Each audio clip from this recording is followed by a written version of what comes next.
Hey guys! Today I'm making a fairy table and wanted to show you how I do it. It's not the only way that I make fairy furniture, but it's one of the ways.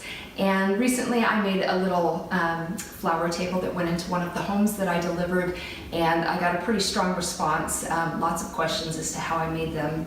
And it's, oh my gosh, it's so easy. So I wanted to share the process with you today.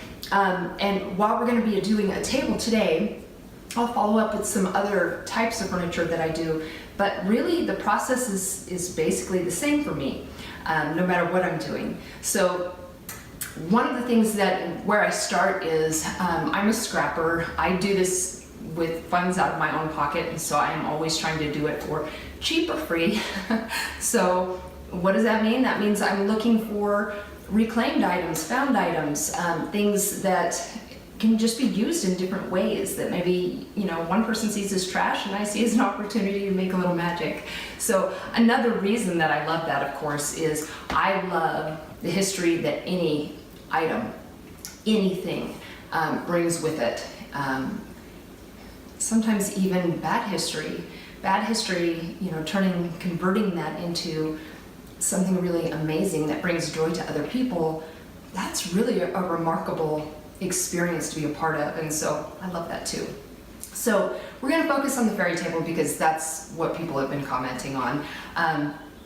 In a fairy home, obviously you need a fairy table, and so I like them to be set for tea because that's magical to me.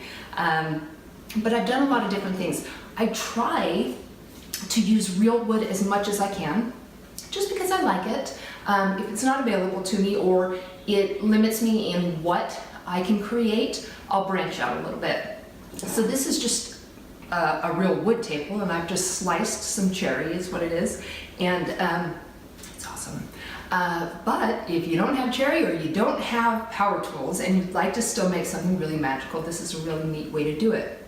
So I use, in this case, I'm using golf tins, and these are really, really versatile, surprisingly. So usually these get thrown away, and I'm happy to take them off those people's hands. So this is what I'm going to be using today. Another thing that I use a lot is lamp parts. So those cheapo like torch lamps that people will just like use and throw away because they're just really not built well.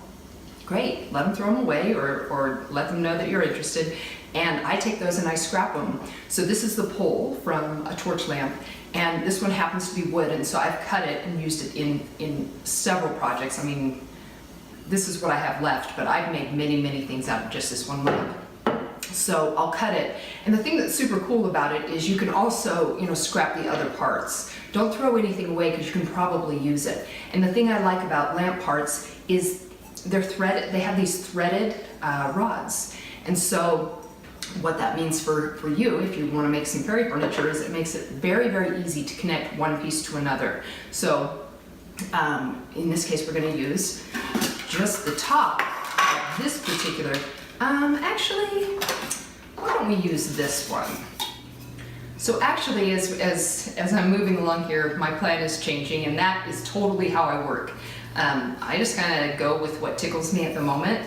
And so let's just make a couple tables, why don't we? We've got enough stuff. I think this is a better shape for an end table next to a bed, and so I like the depth of it. It means I can be a little more playful with the sides, which is what I'm looking for in a side table. And so let's start with this one, and then let's also make like a flower kitchen table, or a kitchen table. For the first table, I'm just going to take this smaller tin, and I have a drill bit the size of my threaded rod, and I don't even care if it's right in the center. It doesn't matter to me because I really do like things a little wonky. So I just pop through pretty easy. Yes, I work in my kitchen frequently.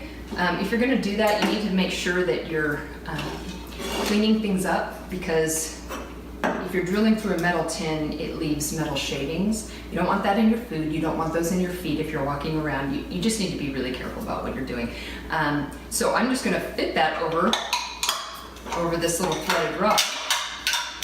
Turn it, turn it, turn it. and it's nice and secure. And then I'm just using a little nut from another piece of that same lamp, and that's gonna hold it into place. And this is just seriously the easiest thing ever. Now, normally, so it's leaving about 1/4 of an inch of rod extending above. Normally I would just grind that off with my grinder, but today I'm going to do it, I'm gonna finish this particular piece without grinding it off, just in case you don't have a grinder and you wanna know how to make it still look really nice. I'll show you, it's totally possible. So this one's ready, and we're going to finish that with some clay. So for the second table today, we're gonna do kind of a hybrid of this table. This one's full wood. This one that we're gonna do today is gonna have some wood element and some not wood element. So why? Because I have it, and so why not? This is just a little slice of branch that I love. I'm always looking for anything with character. I want imperfection. I want things to be misshapen. It just, when you're done, it looks better. It looks more magical. And these are the kind of like little details that make all of the difference. So if you're really saying, yeah, but I want to do something that feels really original, feels really magical, something that, you know, if I didn't know better, when I looked at, it may be something that I could really imagine a little creature in the forest actually sitting at, having in their little home, having a little cup of tea, or whatever it is that you want your little magical creature to be drinking. So we're going to use this as the base, and I'm using this larger golf tin. I've left it together because I'm going to punch a couple holes in the top. And with this one, I'll be attaching it with wood screws. And so I'm using a smaller bit, and I'm just going to punch a couple holes. If you use one attachment site for this table, it's gonna be kind of wonky, unstable.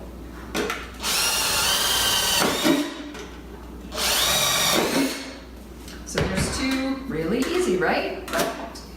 So I'll get rid of the bottom, I'll use that for something else later. And then I am just gonna mark. So this wood that I'm using, this live wood, the branch, is not hardwood, but you still want to have at least kind of a pilot hole, otherwise you risk it splitting and then you have to start over. And it's done. So if you can see, it's actually, see how it's kind of at an angle? Not a bad thing, don't freak out. That's purposeful, and you'll see why that matters once we finish the whole thing. So we're ready now to, on these tables I'm going to use some epoxy clay, which you know is one of my favorite things to use. So let's do it, and I think I'll just kind of recreate the one that I did first that everyone liked a lot, and we'll see what happens. This is the easiest way that I found for me to mix epoxy clay, especially when I'm working in larger amounts. So I just roll it. Be sure to roll it on a surface that it's okay if it gets damaged. I just use the back of my cutting mat. So I roll it out, and then I just flip it and twist, twist, twist. The thing that you need to know about this clay is it really does need to be mixed, like totally mixed with one another. That didn't really sound right. The mixture needs to be complete. One clay is lighter than the other, so you can see swirls in it. You mix until you can't see swirls anymore for a little while. I do use gloves. Sometimes when I'm in a hurry, I forget to use gloves. It's not that I forget, it's just I choose not to use them. And I regret it every time because little bits of this epoxy get down like onto your nails or into your cuticle, and they stay there for a while. And it's not the most attractive thing, so if you're somebody who really likes your pretty hands or your manicure, just wear gloves, problem solved. And we're ready to get started on our tables. Okay, so first I'm just going to kind of press it out into a circle. And Remember, the thing about this clay is it's really, really expensive, and so you'll find ways to make it spread it out. You don't want to use more than is necessary. It dries really heavy, and just the price point is motivation enough. So see, kind of like a little pizza dough, and I've got it there. The surface is intentionally imperfect. I'm actually using that piece of the torch lamp that I showed you to roll it out. Don't use your kitchen utensils. For me, there's always an urge to use my baking stuff, just because this is a lot like baking if you're a baker. But you don't, this is a chemical, this clay is a chemical, you don't want that mixed in with your other stuff. So just find something else, a piece of PVC pipe or anything really with a smooth round surface. And then I am just going to layer it over. If you are familiar with cake baking and fondant, you'll find that this is exactly the same. It's super fun, but it's, I mean, if you can do one, you can totally do the other.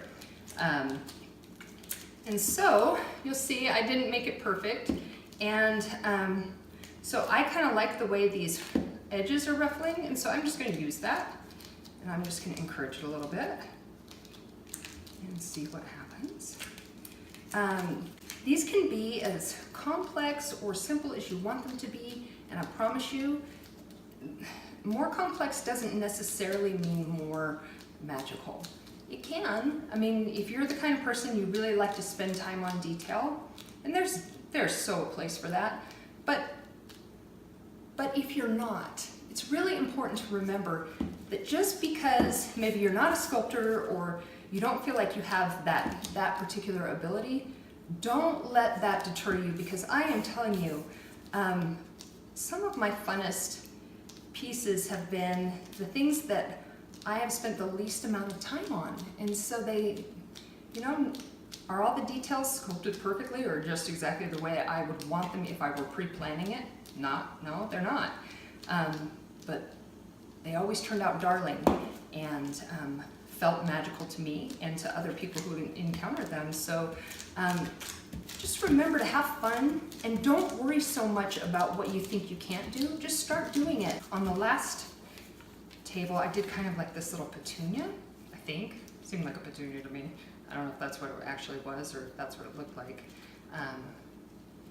But what I did is I just started at the center point with my fingers and put a little water on there.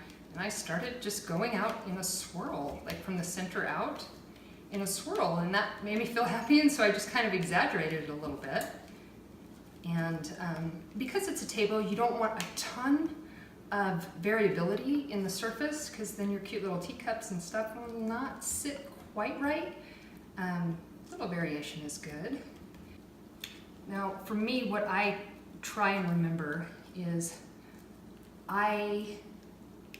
it's so tempting to make all of your edges smooth, because that's what happens when you use the water. It goes really, really smooth. But you lose quite a lot of the character, particularly when you end up at the end stages where you're painting. You want all sorts of creases and cracks and crevices, kind of like I talk about when I'm using wood. The same thing applies here, because it really brings out, when you age it or finish it in a way that, whatever way you're going to choose. I tend to like to antique things or age them, because I like the way it looks. You really do need a lot of the variation for that step. I have all these sculpting tools, but the truth is I do use them, but I use my pencil the very most, and I don't know why.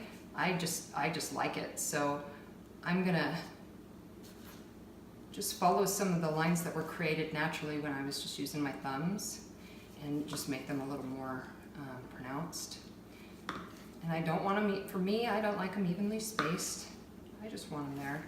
They don't even need to be the same length. They don't all have to go out to the end. Some can just come out partially. And then I'm gonna smooth it just a little bit more. You can use, so you take some saran wrap or bubble wrap, and towards the center, I'm just gonna crumple it up and just press it down. You can do it even with like butcher paper. It's all really fun. It's just about experimenting it and see what you like. And this will start to harden.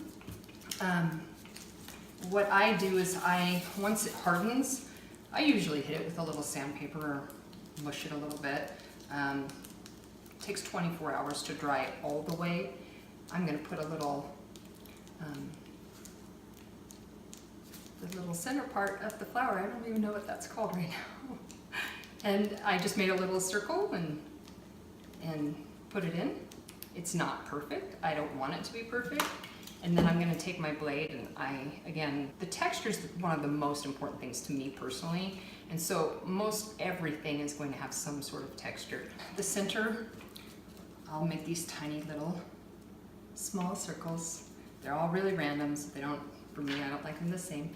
And I just will put them all around the center. Why am I doing that? Because in the end, it creates this texture that I really, really love, and it really adds to the feel of the final result. So I've decided on this one that I want to do a mushroom because I love mushrooms. I just kind of have a thing for them. And so we're going to make it a mushroom table. Moving on to the mushroom table, the first thing we need to do is take care of the variation in depth in the tabletop. And so I'm going to use some oil clay to just fill in that space. You can also use tin foil, that's fine. Just make sure that you pack it in there really, really tight so that there is no chance of it settling and kind of creating negative space for the tabletop to collapse.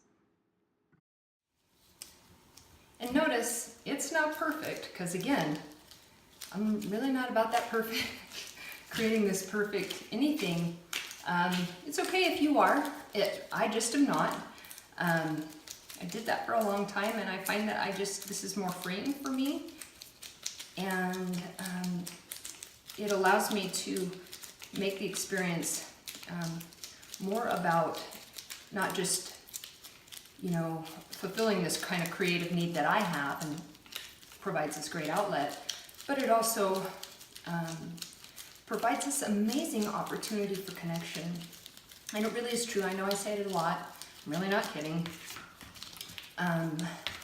Not only is it an opportunity to facilitate connection between those who are experiencing something like this, but if you are a mom or, really just a human being, we all know what it feels like to feel alone, and we all know what it feels like to be maybe rejected or not included in part of the group. And the truth is, it doesn't feel good.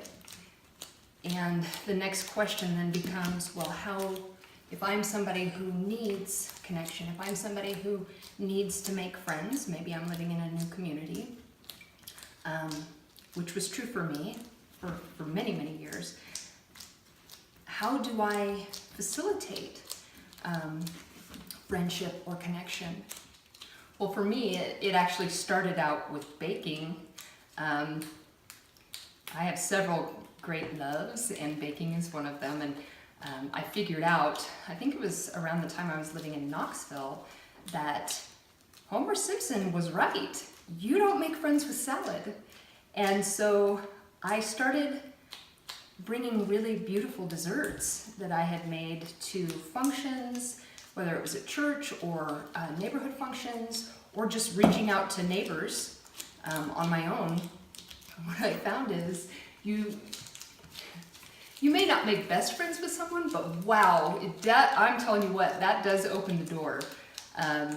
It's difficult for anybody to reject or not engage with somebody who is holding something really lovely and decadent and handing it to them and saying, "Hi, can we be friends?" Worked for me. This is just an extension of that.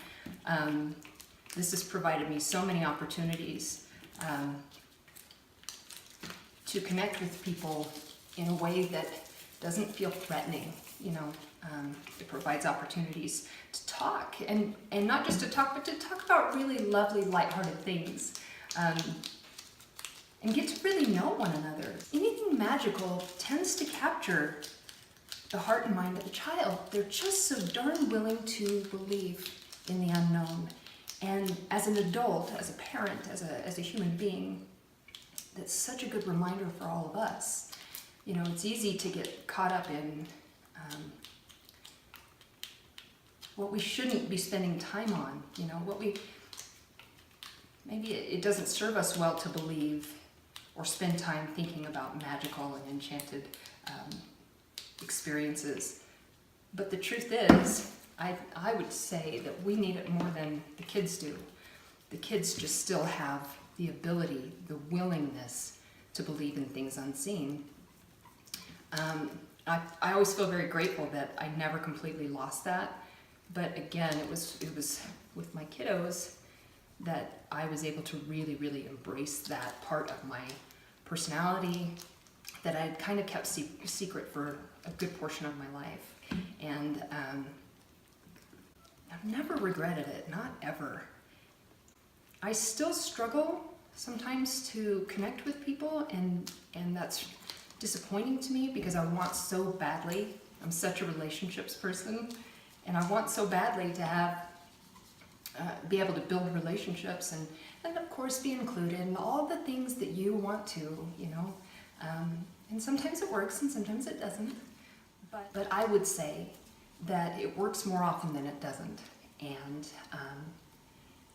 it's been such a great way for me to reach out to other people in a way that is indicative of who I truly am, rather than masking who I am and trying to develop relationships and hoping that I can be who I really am later. And I think starting relationships out that way, where you're really representing yourself in an authentic way, is far more important than just finding validation and inclusion. I mean, we've all had that experience, right, where we may be new to the group and we're attempting to kind of integrate, and we're being rejected by others, or others are not mindful of how difficult that is. And I will tell you, I've spent my life doing it. My children have spent their life doing it. And for those of you who are experiencing it, unfortunately, it continues on throughout your life. There are always going to be situations where, you know, you're new to the group, and there are going to be plenty of times where people are not necessarily welcoming. For whatever reasons, it probably has very little to do with who you are. But the truth is it's no matter what age you are, it's hurtful. We all want to be included, and we all want to feel connected. And rejection is hard for each one of us. Some it's harder for, others let it roll off a little bit more. But the truth is, once you realize that, once you experience that, and realize that you can be part of a more positive experience for someone else, you no longer are the person that is contributing to somebody else's discomfort. And all of this in the forest, in Firefly Forest, and what we're continuing to do in Utah, it really is about contributing to how somebody else experiences something in a positive way. And this is the medium that I use, but really, this is true for every situation in our life, and none of us is immune to it. And every single one of us has the power to affect how another person is experiencing something that's uncomfortable. We can make it more difficult, or we can make it easier. It doesn't mean we have to be best friends forever, and it doesn't mean we're going to have a connection, but we certainly don't have to contribute to the discomfort that somebody else is experiencing. And if you really want to make a difference, to contribute to the way someone is having an experience in a positive way, in a magical way, that to me is a dream come true. So, you know, on some days this is about making mushrooms, and on other days, the truth is, this really is about connection and what we have in common and what we can do to make each other's lives Whether it's more magical or more tolerable, we all have the power to do that. So join me in the next segment and we'll get the tables painted, and I hope you enjoyed it, and I hope you try it, and I would love to see what y'all come up with. Have a great day.